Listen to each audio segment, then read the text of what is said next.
students. In today's video, we will study what is the meaning of accounting concepts and what are the different accounting concepts. We shall be studying each accounting concept in detail. So, accounting concepts are a part of accounting principles. So, what are accounting principles?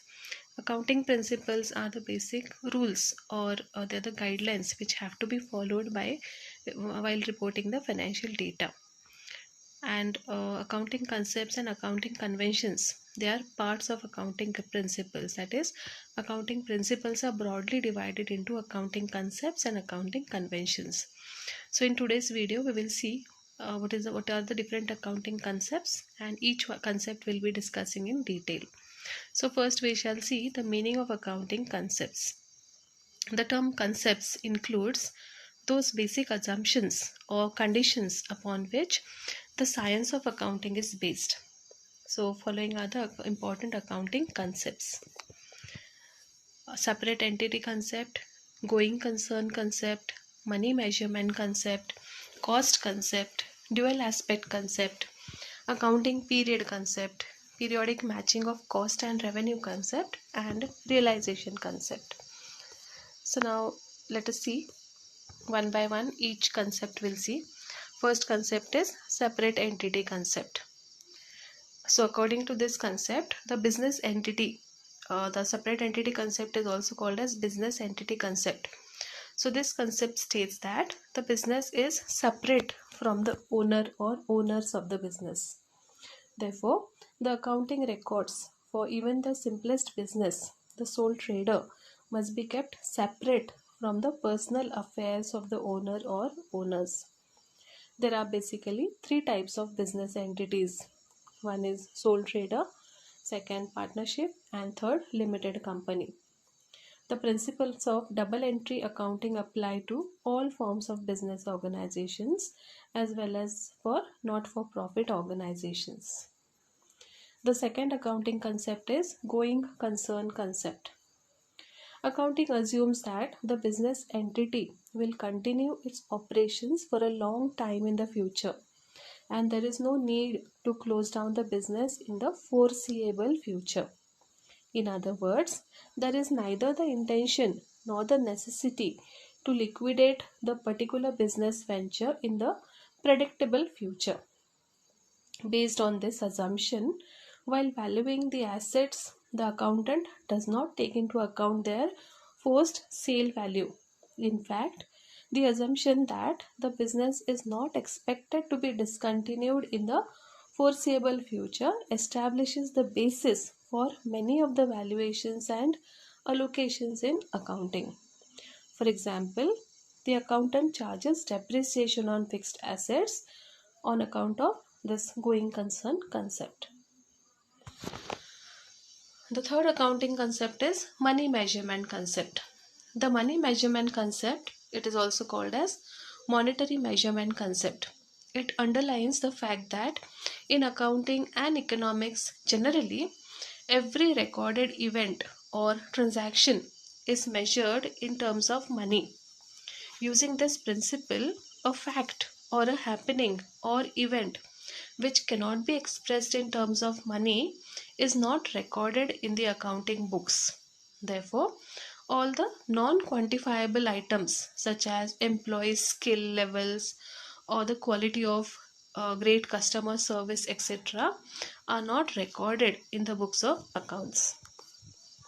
The fourth accounting concept is cost concept.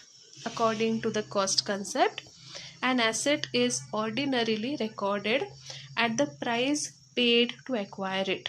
For example, if a business buys a plant for rupees 10 lakhs, it will be recorded in the books at rupees 10 lakhs, even if its market value at that time happens to be rupees 11 lakh. Therefore, assets are recorded at their original purchase price, and this cost becomes the basis for all subsequent accounting for the business. The assets shown in the financial statements do not necessarily indicate their present market values. The term book value is used for the amount shown in the accounting records. The cost concept does not mean that all assets remain on the accounting records at their original cost for all times to come.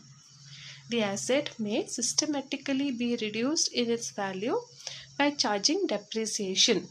The advantage of cost concept is that it brings objectivity in the preparation of financial statements. The fifth accounting concept is dual aspect concept. This accounting concept states that there are two aspects of each and every transaction, that is, debit and credit of equal amount. The economic resources of an organization is known as assets, and the claims of various parties against these assets is known as equities. There are two types of equities, which are liabilities, which are the claims of creditors. That means the people to whom we owe some money. And second, owner's equity is the claims of the owners of the business. That is, whatever investment the owners have made in the business. On all the assets of the business, there is a claim of someone. Either it is of owner or creditors. The important thing to note is that these claims should not exceed the amount of assets to be claimed. It follows that assets is equal to equities. This is the formal expression of the dual aspect concept. Most of the accounting procedures are derived from this equation.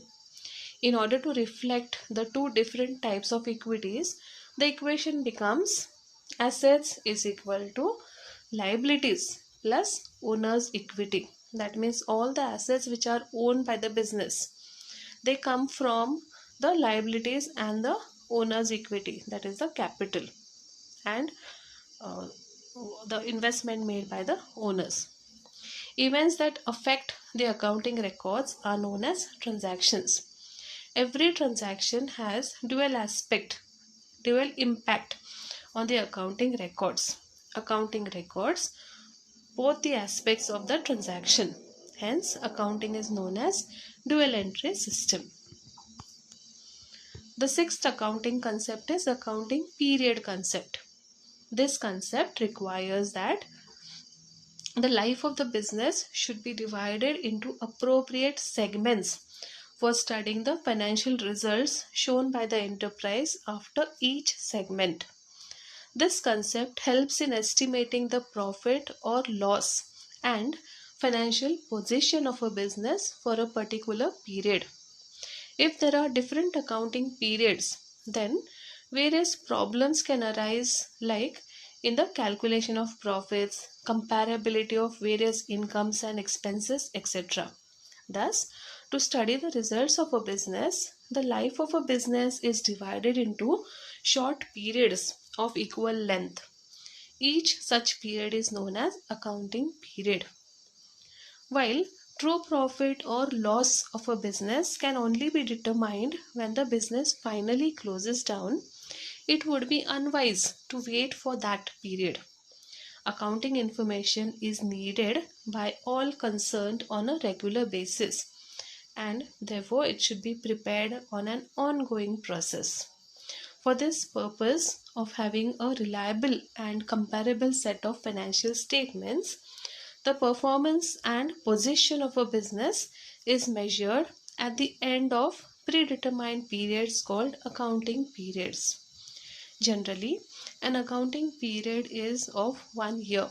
Hence, an income statement shows the financial performance over 1 year, while a balance sheet shows the financial position at the end of a year. The seventh accounting concept is periodic matching of cost and revenue concept. According to this concept, the revenues and related expenses must be matched in the same period to which they relate. Additionally, the expenses must relate to the period in which they have been incurred and not to the period in which the payment for them is made. On account of this concept, adjustments are made for all prepaid expenses, outstanding expenses, accrued income, etc. while preparing periodic reports. The last accounting concept is realization concept. This concept states that revenue from any business transaction should be included in the accounting records only when it is realized. The term realization means creation of legal right to receive money. Selling goods is realization, receiving order is not. In other words, it can be said that revenue is said to have been realized when cash has been received, or a right to receive cash on the sale of goods or services, or both has been created. So students, I hope you'll have understood the different accounting concepts. So in the next video, we will see the second part of accounting principles, that is the accounting conventions. Thank you.